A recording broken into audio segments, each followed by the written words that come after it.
नमस्कार, मैं Bhaskar Mhatre, secretary Maharashtra state cooperative housing federation.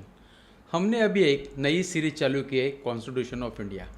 उस बारे में आज हमने एडवोकेट श्री प्रसाद परब जो कॉन्स्टिट्यूशन एक्सपर्ट है उनको यहाँ इनवाइट किया है। तो मैं एडवोकेट श्री प्रसाद परब जी को रिक्वेस्ट करता हूँ कि आप हमारे जो व्यूअर्स हैं उनको कॉन्स्टिट्यूशन के बारे में जानकारी दें।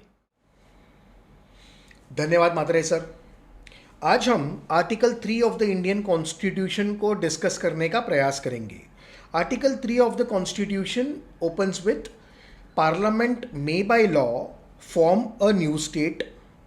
उसके बाद है इंक्रीज और diminish the area of any state, alter the boundaries of any state and alter the name of any state. जब हम बात करते हैं फॉर्मेशन ऑफ न्यू स्टेट तो हम एग्जाम्पल से समझने का प्रयास करेंगे।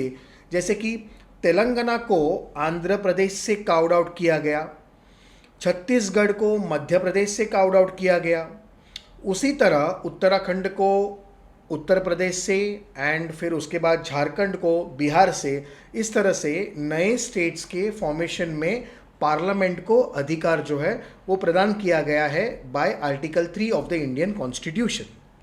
उसके आगे कहा गया है इंक्रीज और diminish the area of any state. जब नए स्टेट्स फॉर्म होते हैं तो किसी स्टेट का एरिया जो है वो इंक्रीज या डिमिनिश होता है।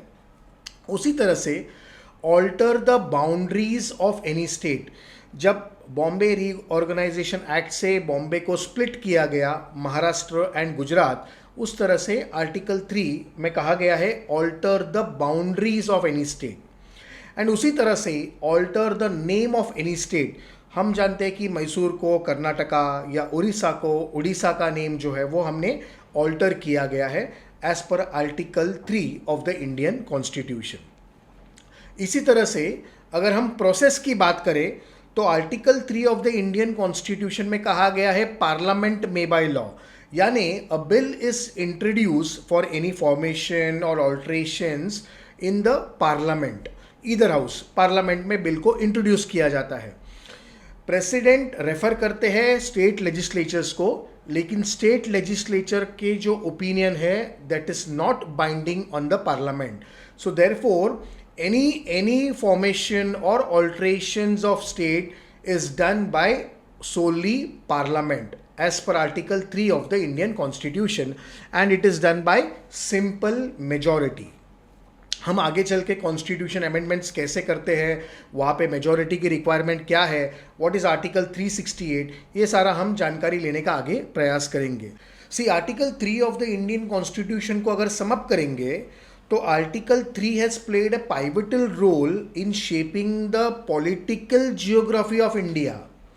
So basically, it is a tool of national integration, enabling India to evolve without constitutional rigidity. धन्यवाद।